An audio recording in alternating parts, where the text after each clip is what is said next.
하나님의 은사는 그리스도 예수 우리 주 안에 있는 영생이라. 아멘. 예, 오늘 말씀의 제목은 하나님의 은사, 우리 주 예수 그리스도 안에 있는 영생입니다. 이 말씀으로 저와 여러분이 오늘 정말 하나님의 은혜를 충만히 누리시기를 간절히 축원합니다. 네, 바울은 19절에서 우리 지체를 부정과 불법에 들여 불법에 이른 것 같이 이제는 그 지체를 의에게 종으로 들여 거룩함에 이르라고 권면하였습니다. 그리고 그는 항상 그랬듯이 이제 20절로 23절에서 그래야만 하는 이유들을 매우 논리적으로 제시하였습니다. 그것은 죄의 종으로 사는 삶은 먼저 우리 자신에게 아무런 가치가 없다. 나에게 아무런 유익이 되지 않을 뿐더러 수치스러움을 가져다 준다는 것이었습니다. 그러나 의에게 종으로 드리는 삶은 우리로 하여금 하나님께 종이 되게 합니다. 그리고 거룩함에 이르는 열매를 얻게 하기 때문에 우리는 우리 자신을 죄에게 드리는 것이 아니라 의에게 드려야 합니다.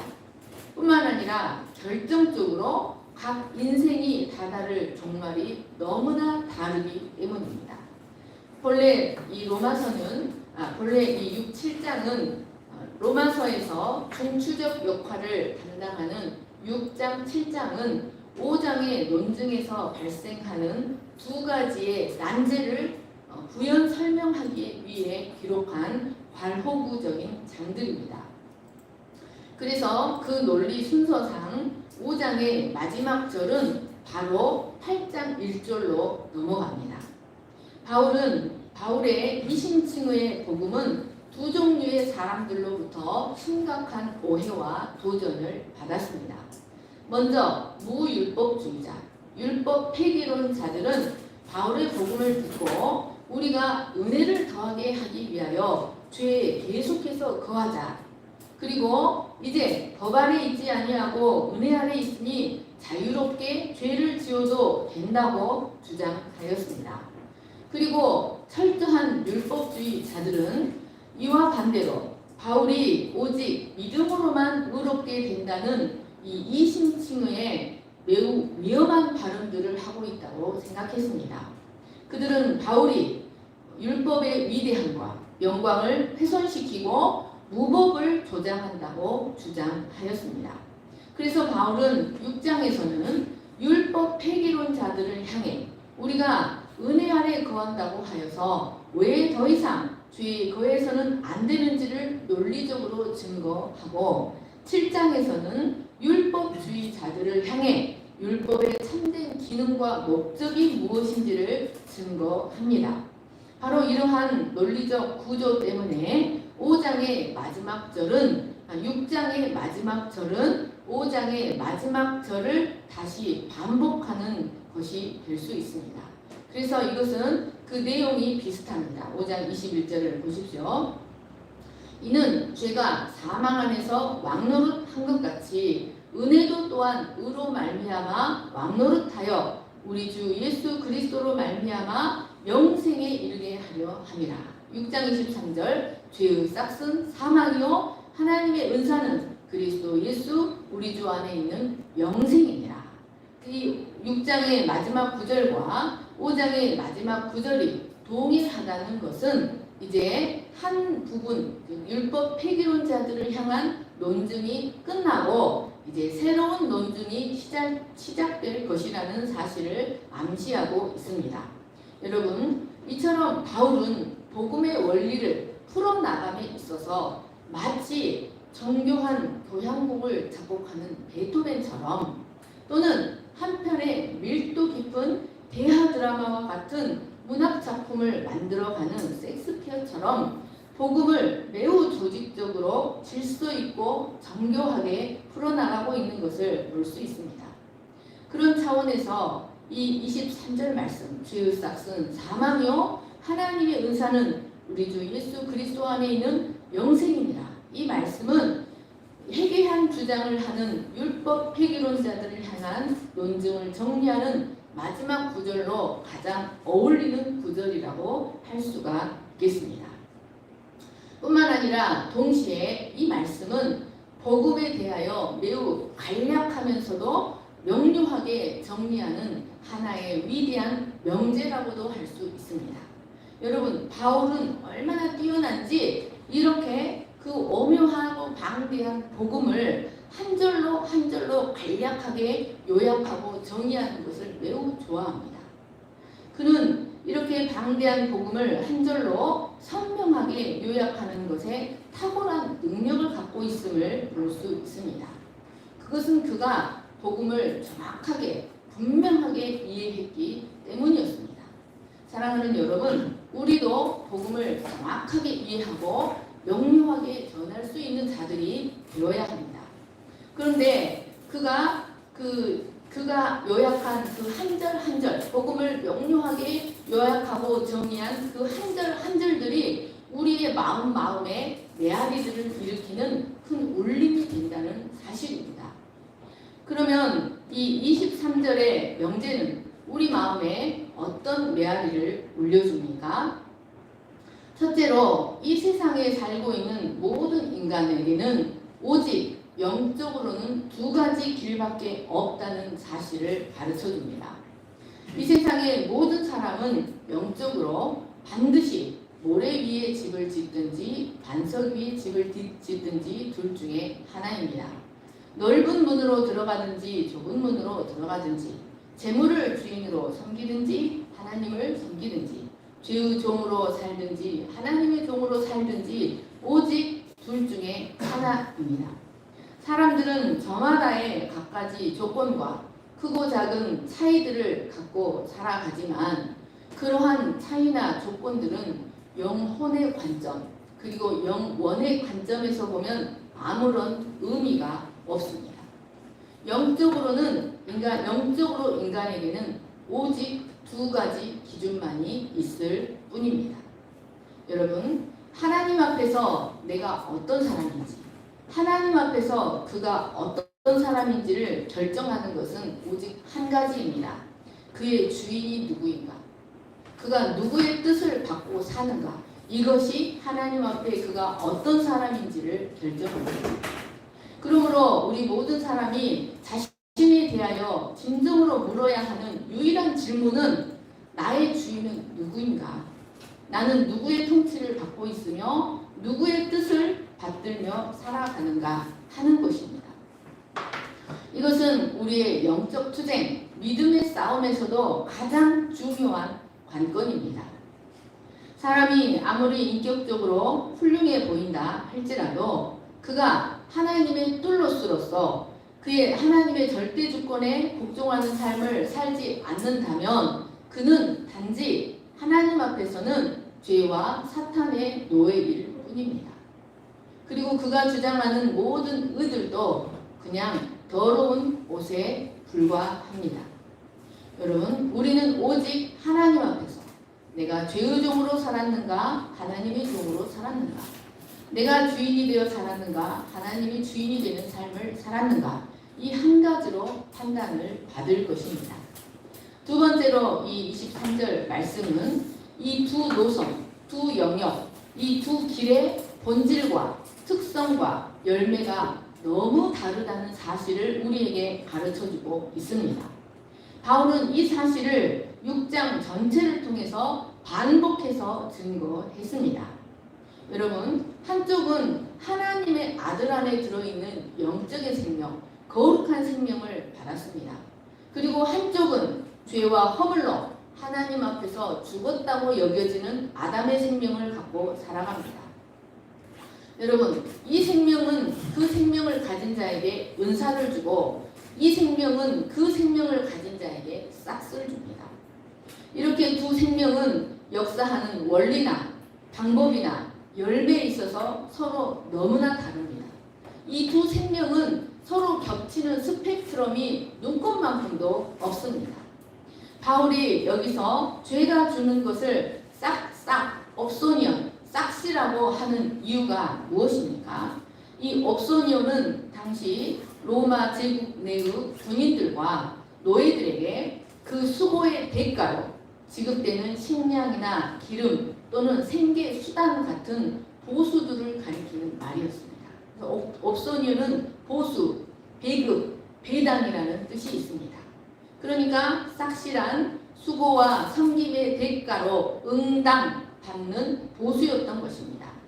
바울이 이렇게 옵소니언이라는 단어를 사용한 것은 군인들이나 노예들이 그들의 의무를 충성스럽게 감당한 후에 그에 합당한 대가를 받듯이 죄도 자기 진영에 거하며 자기에게 헌신한 종들에게 합당한 대가를 지불하는데 그것이 결국 사망이라는 사실을 실감나게 설명하기 위함이었습니다.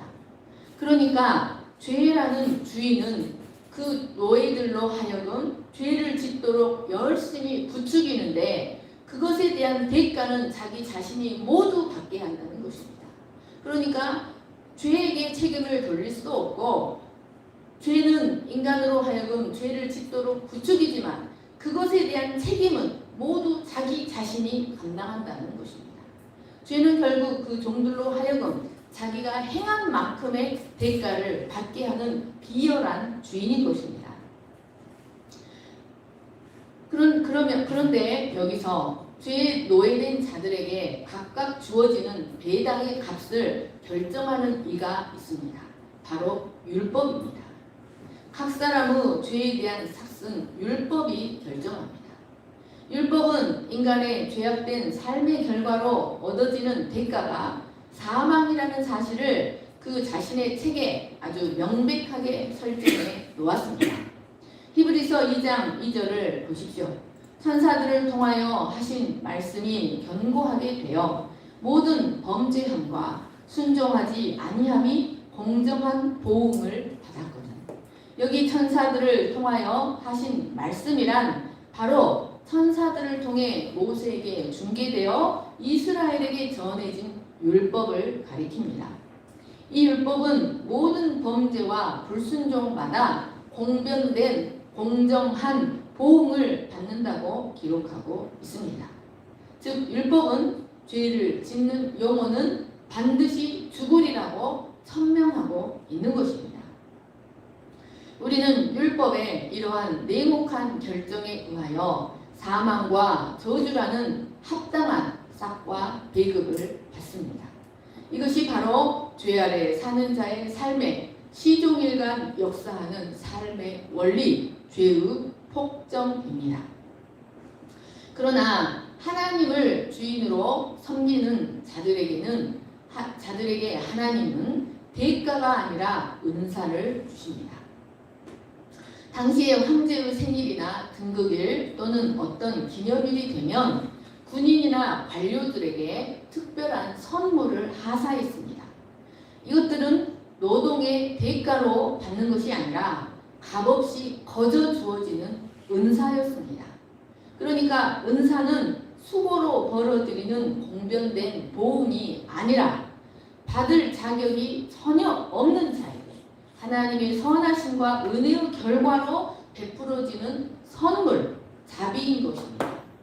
하나님은 자신의 종들을 죄로부터 건져내어 값없이 의롭다 하실 뿐만 아니라 구원의 완성인 영생에 이르기까지 은혜의 원리로 시종일관 역사하십니다. 바로 이 은혜가 그리스도인의 삶에 처음부터 끝까지 지배하는 삶의 원리입니다. 로마서 5장 21절 보십시오.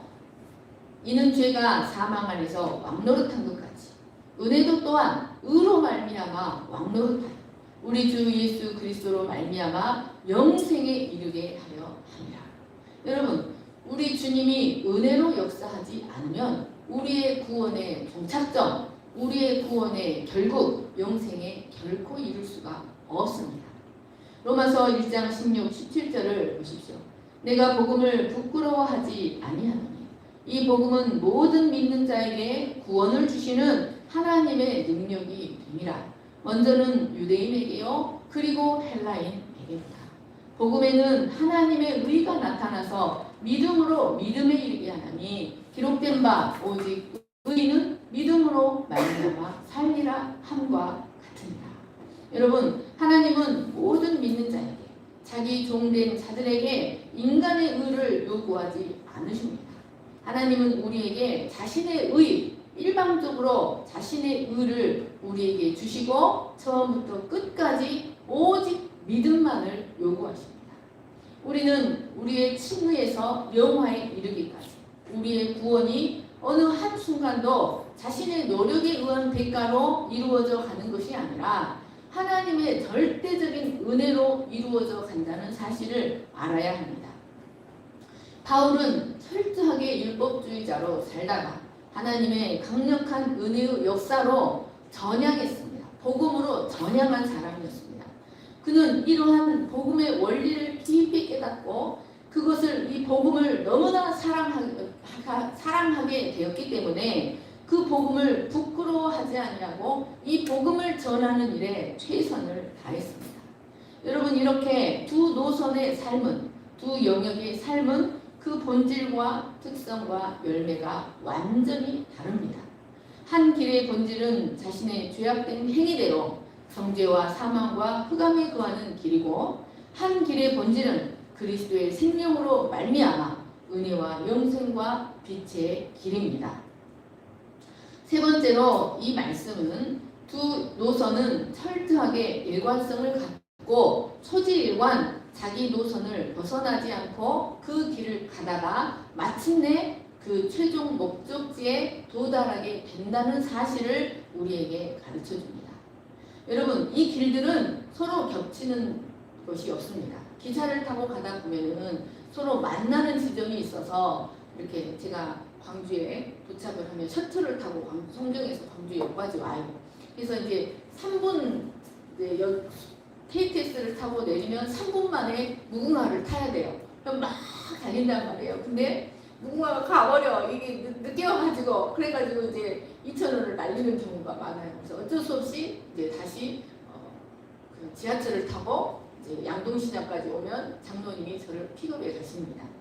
여러분, 이처럼 기차 노선은 서로 이렇게 겹치는 곳이 있어요. 그래서 한 기차가 지나가면 한 기차는 기다려야 돼요. 그런데 이 노선은 절대로 겹치는 것이 없습니다. 여러분, 이 노선은 이 길을 가다가 저 길로 갔다가, 이 길을 가다가 저 길로 갔다가 하는 법이 없습니다. 이 노선은 초지일관 일관성을 갖고 자기 노선을 가고 마침내 그 최종적인 운명, 최종 종착점에 도착하게 됩니다. 그런데 이 23절 말씀은 이 두 길들의 마지막 종착점이 무엇인가를 분명하게 증거하고 있습니다. 죄라는 기차는 자신의 손님들을 언제나 불순종의 역, 불의의 역, 부정의 역, 불법이라는 역들을 거쳐 마침내 사망이라는 종착점에 도달하게 합니다. 죄가 자신의 노예들에게 마침내 이르게 하는 최종적인 운명은 죽음입니다. 그러나 사실 사람은 불순종한 순간 이미 영적으로 죽은 자가 됩니다. 불순종하는 순간 바로 영원한 생명의 근원이신 하나님과 분리된 영적 죽음의 상태에 처하게 됩니다. 원래 영적으로나 육적으로나 죽도록 창조되지 않은 인간이 불순종의 결과로 영적으로나 육적으로나 죽음에 이르는 존재가 되고 만 것입니다. 이렇게 죄의 지배 아래 거하는 인간은 육체적으로 살았을 때도 사망의 영역 안에서 죄가 왕노릇하는 인생을 살다가 마침내 최종 종착점인 영원한 사망, 둘째 사망에 이르게 됩니다. 계시록 20장 5절을 보십시오. 그 나머지 죽은 자들은 천년이 차기까지 살지 못하리라. 그러니까 거듭나지 못한 자들은 영적으로 죽은 상태로 살아간다는 것입니다. 그러나 첫째 부활에 참여한 자들은 복이 있고 거룩하도다. 둘째 사망이 그들을 다스리는 권세가 없고 도리어 그들이 하나님과 그리스도의 제사장이 되어 1000년 동안 그리스도와 더불어 왕노릇하리라. 또 그들을 미혹하는 마귀가 10절입니다. 불과 유황못에 던져지니 거기는 짐승과 거짓 선지자도 있어 세세토록 밤낮 괴로움을 받으리라. 또 내가 보니 죽은 자들이 큰 자나 작은 자나 그 보좌 앞에 서 있는데 책들이 펴 있고 또 다른 책이 펴졌으니 곧 생명책이라. 죽은 자들이 자기 행위를 따라 책들에 기록된 대로 심판을 받으니 바다가 그 가운데에서 죽은 자들을 내주고 또 사망과 음부도 그 가운데에서 죽은 자들을 내주매 각 사람이 자기의 행위대로 심판을 받고 사망과 음부도 불못에 던져지니 이것은 둘째 사망 곧 불못이다. 누구든지 생명책에 기록되지 못한 자는 불못에 던져지리라. 계시록 21장 말씀도 보십시오. 이 21장 말씀도 두 노선의 마지막을 분명하게 구분하고 있습니다. 또 내게 말씀하시되 이루었도다. 나는 알파와 오메가요 처음과 마지막이라. 내가 생명수 샘물을 목마른 자에게 값없이 주리니. 여기도 값없이라고 나오죠. 이기는 자는 이것들을 상속으로 받으리라. 나는 그의 하나님이 되고 그는 내 아들이 되리라. 그러나 두려워하는 자들과 믿지 아니하는 자들과 흉악한 자들과 살인자들과 음행하는 자들과 점술가들과 우상 숭배자들과 거짓말하는 모든 자들은 불과 유황으로 타는 못에 던져지리니 이것이 둘째 사망이다. 죄의 종이 이르는 마지막 단계는 바로 둘째 사망입니다. 죄의 종들은 살아서도 하나님의 생명의 덕스러움과 거룩함, 그의 자비와 순결함에서 완전히 분리된 사망의 영역에서 부정과 불법의 존재로 계속해서 살며 점점 악을 향해 나아가다가 마침내 하나님으로부터 완전히 분리되는 더 이상 하나님을 향해 갈 수 없는 둘째 사망에 던져지게 됩니다. 이것이 바로 죄의 종된 자의 최종적인 운명입니다. 죄는 이렇게 자기 종들을 평생 무자비하게 부려먹다가 결국에는 불과 유황으로 타는 못 둘째 사망으로 자기와 함께 들어가게 합니다.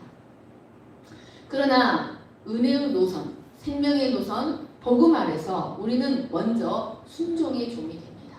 그리고 의의 종으로 나아가고 진리의 종으로 나아가고 마침내 하나님의 종이 되는 단계를 거쳐 영생에 이르게 됩니다.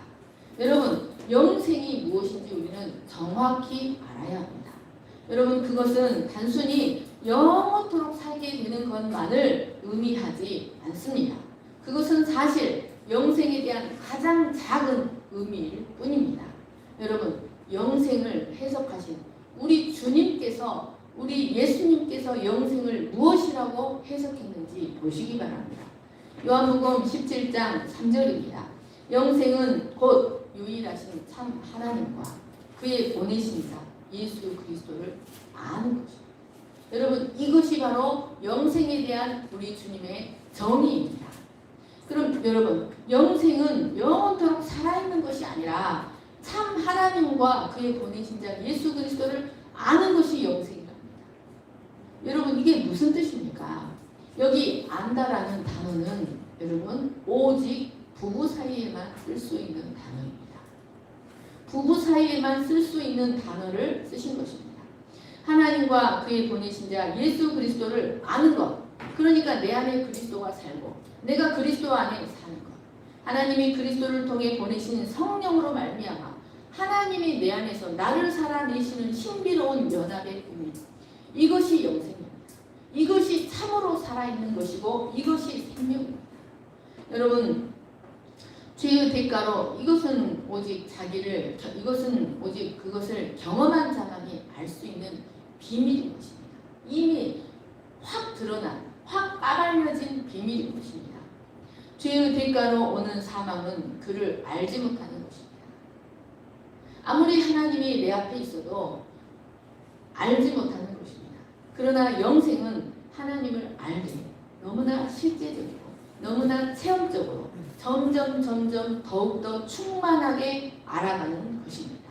그리고 마침내 우리 주님과 같은 상태가 되어서 영원토록 그 하나님의 존전 앞에서 살아가며 그를 영원토록 누리는 것입니다. 이것이 바로 영생입니다. 그런데 바울은 이것을 의의 면류관이다라고 표현하였습니다.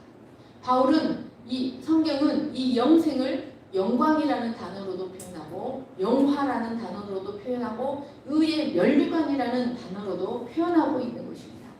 디모데후서 4장 7절 8절을 보십시오. 나는 선한 싸움을 싸우고 나의 달려갈 길을 마치고 믿음을 지켰으니 이제 후로는 나를 위하여 의의 면류관이 예비되어 있다. 주 곧 의로운 재판장이 그날에 내게 주실 것이며 내게만 아니라 주의 나타나심을 사모하는 모든 자에게 이라. 여러분, 이 바울은 이 의의 면류관, 즉 우리 주님과 동일한 상태가 되는 영화, 흠도 없고 티도 없이 완전히 영화롭게 되어 영생이 완성되는 상태를 의의 면류관이라고 하였습니다. 그런데 이것을 주와 복음을 위해서 죽도록 충성한 자기만 받는 것이 아니라 주의 나타나심을 사모하는 모든 자가 받는다고 말하고 있습니다. 요한복음 17장 22절을 보십시오. 내게 주신 영광을 내가 그들에게 주었사오니 이는 우리가 하나가 된 것 같이 그들도 하나가 되게 하려 함입니다. 여러분, 참 하나님과 그의 본이신 자 예수 그리스도를 아는 것이 바로 우리가 하나님과 예수 그리스도와 하나가 되는 것입니다. 신비로운 연합의 상태가 완전히 성취되는 것입니다. 하나님의 아들과 동일한 영광을 갖고 그리스도와 하나님과 영원히 하나가 되는 것, 그리고 그 하나님과 예수 그리스도를 누리며 사는 것, 이것이 바로 구원의 완성이요 믿음의 결국이요 이것이 바로 영생입니다. 그런데 이것은 우리가 예수 그리스도를 믿는 순간부터 바로 시작됩니다. 죽음이 하나님의 율법을 어기는 순간, 하나님의 법에 불순종하는 순간 죽음이 시작되는 것처럼 우리가 예수 그리스도를 나의 주인으로 모시는 순간 이 영생이 이 땅에서부터 시작이 되는 것입니다. 우리는 이 땅에서부터 이 영생, 즉 영광을 누리다가 마침내 이 노선의 종착점에서 영생이 완성되는 것을 경험하게 됩니다. 그때 우리는 조금의 악도 없고 조금의 죄도 없이 하나님의 생명을 완전하게 누리게 될 것입니다. 우리는 아담도 누려보지 못한 영광을 그리스도로 말미암아 영원토록 누리게 되는 것입니다.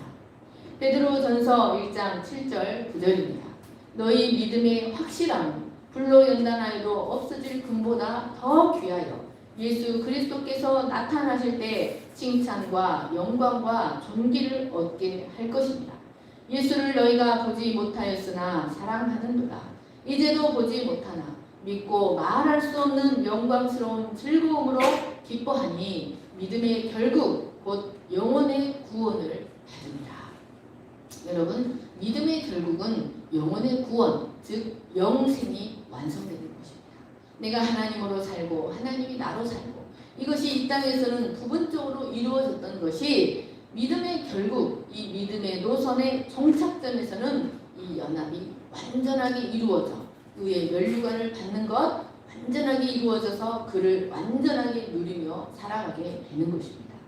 23절 말씀을 다시 읽겠습니다. 시작. 죄의 삭은 사망이요 하나님의 은사는 그리스도 예수 우리 주 안에 있는 영생입니다.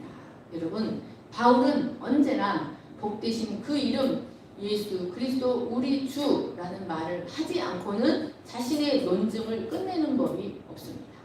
여러분, 이 모든 것은 예수 그리스도 때문에 가능합니다. 우리는 그가 없이는 아무것도 누릴 수 없습니다. 오직 예수 그리스도의 희생으로 말미암아 이 언약적 축복을 누릴 수가 있게 된 것입니다. 하나님은 그리스도 때문에 우리를 귀하게 여기십니다. 그리스도 때문에 우리에게 성령을 주셨고 그리스도 때문에 이 구원의 역사를 이루어 나가십니다. 히브리서 2장 10절입니다. 그러므로 만물이 그를 위하고 또한 그로 말미암은 이가 많은 아들들을 이끌어 영광에 들어가게 하시는 이에 그들의 구원의 창시자를 고난을 통하여 온전하게 하심이 합당하다. 그리스도는 자신의 죽음으로써 자신의 희생으로써 우리를 자신과 동일한 영광으로 이끌어 들이셨습니다. 이 영광, 이 영생은 바로 이 땅에서부터 우리가 누리며 살아가는 것입니다. 하나님께서 그리스도를 통해 우리를 구원하신 목적은 바로 자신의 아들과 같은 영광으로 우리를 데려가시기 위함이었습니다. 말씀을 정리합니다. 여러분, 복음의 원리가 이러할진데 이런 오직 믿음으로 의롭게 된다는 이신칭의 복음을 듣고 어찌 은혜를 더하게 하려고 죄에 거하자 또는 법 아래 있지 아니하고 은혜 아래 있으니 죄를 짓자고 말할 수가 있겠습니까? 하나님은 그 눈이 정결하시고 악을 참아보지 못하시는 분이십니다. 그러므로 그가 이루어 가시는 구원도 조금이라도 죄를 조장하거나 죄를 용납하실 수가 없는 것입니다.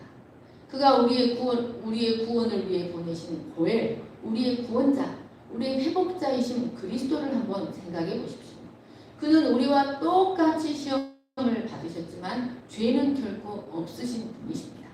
여러분, 하나님은 바로 그런 분을 우리와 연합시키셨습니다. 그런데 어떻게 우리가 오직 믿음으로만 구원받는다고 해서 은혜를 더하기 위해 죄에 계속해서 거하자라고 회개한 주장을 할 수가 있겠습니까?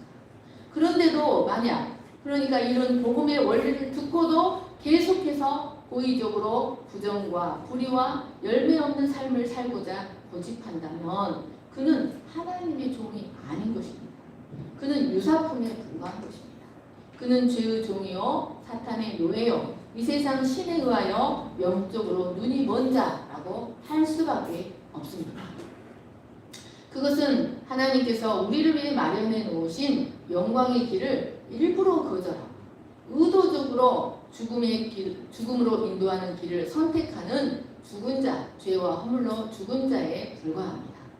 그러므로 우리는 우리 몸을 불의의 병기로 죄에게 내주어 죄가 우리 죽을 몸에 막노릇하도록 하는 것이 아니라 장차 받게 될 구원의 완성, 영생의 의의 면류관, 영생을 바라보고 우리의 지체를 기꺼이 하나님께 드려서 의의 수단으로 쓰임받고 마침내 거룩함에 이르는 자들이 되어야 합니다. 이렇게 이신칭의 복음은 우리를 영생에서 영생으로, 영광에서 영광으로 인도한다는 사실을 굳게 믿으시기를 간절히 축원합니다. 제가 기도하겠습니다. 사랑과 은혜가 풍성하신 하나님 아버지, 우리가 과거 죄의 종이었을 때 우리의 삶이 맺는 열매가 뭐였습니까? 그 사람들은 아무리 노력하고 힘써도 우리 자신에게 아무런 유익이 되지 못했습니다. 이 생의 삶에서나 영혼의 삶에서나 그런 삶은 우리에게 유익이 되지 못하였고 무가치할 뿐이었습니다. 우리는 이제 그런 삶을 부끄러워하고 있습니다. 이렇게 사망의 영역 안에서 죄가 우리의 왕이었지만 예수 그리스도의 희생을 통하여 이제는 우리가 하나님의 종이 되어 은혜가 시종일관 우리의 삶의 마지막까지 이끌어가는 은혜의 삶, 하나님의 선물의 삶을 살게 하여 주셔서 감사합니다. 하나님께서 우리 안에 거하시고 성령을 통하여 예수 그리스도께서 우리 안에 거하시는 것이 바로 영광입니다. 하나님, 우리를 영생에서 영생으로, 영광에서 완전한 영광으로 이끌어 가실 하나님을 바라보고 거룩을 무거운 짐으로 여기지 아니하고 기꺼이 우리 지체를 하나님께 드려 의의 수단으로 쓰임받는 저희들이 되게 하시기를 간절히 기도합니다. 하나님 아버지, 하나님이 우리의 주인이시기 때문에 우리는 절대적으로 하나님의 소관 아래 있기 때문에 아무것도 염려하지 아니하고 모든 것을 주님께 맡기며 내게 주어진 하루하루를 최선을 다해 정직하고 의롭게 살아가는 저희들이 될 수 있도록 축복하여 주시옵소서. 하나님, 우리는 우리를 바라보면 내일을 기대할 수 없지만 우리의 주인이신 하나님을 바라보면 내일을 기대하고 내일을 기대합니다. 하나님의 뜻대로 선하고 아름답게 우리의 인생을 이끌어 가실 것을 감사하며 거룩하신 예수님의 이름으로 기도합니다. 아멘.